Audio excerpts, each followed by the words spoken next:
Her vil vi dokumentere, hvordan vi har lavet det her meget effektive strømbesparingssystem. Det er ligesom tidligere vist, nu har vi bare implementeret det på vores system. Og den måde det fungerer på nu, er at vi ved at trykke på knappen kan tænde for systemet. Og Nikolaj han kan så slukke systemet fra hans app lige om lidt.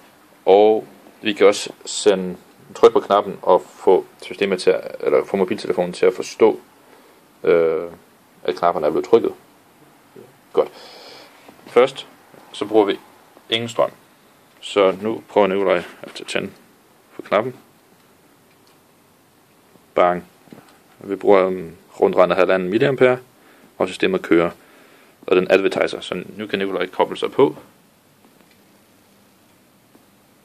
Den er koblet på, og der kan man faktisk se, at strømmen er dalet lidt, fordi den ikke skal advertise mere. Så kan jeg prøve at trykke på nogle knapper. Tryk på knapperne, så kan vi se, om den vil registrere det. Så, hvor er det, man ser det hen? Og det vil man nok kunne se. Gang 2, 3, 4, og jeg står i virkeligheden her og trykker på knapperne lige nu. Ja, så vi har fået 12 gange.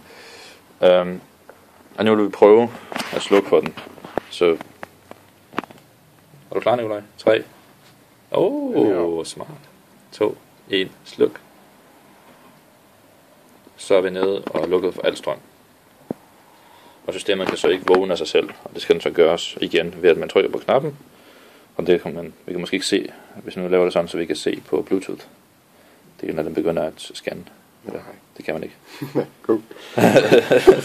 Det er ikke klar endnu. Vi vil stoppe den. Godt. Vi trykker. Boom. Aktiv. Og vi connecter. Boom. Vi er forbundet. Og nu kan Nikolaj prøve at slukke for den igen. Boom. Slukket. Det er jo fantastisk.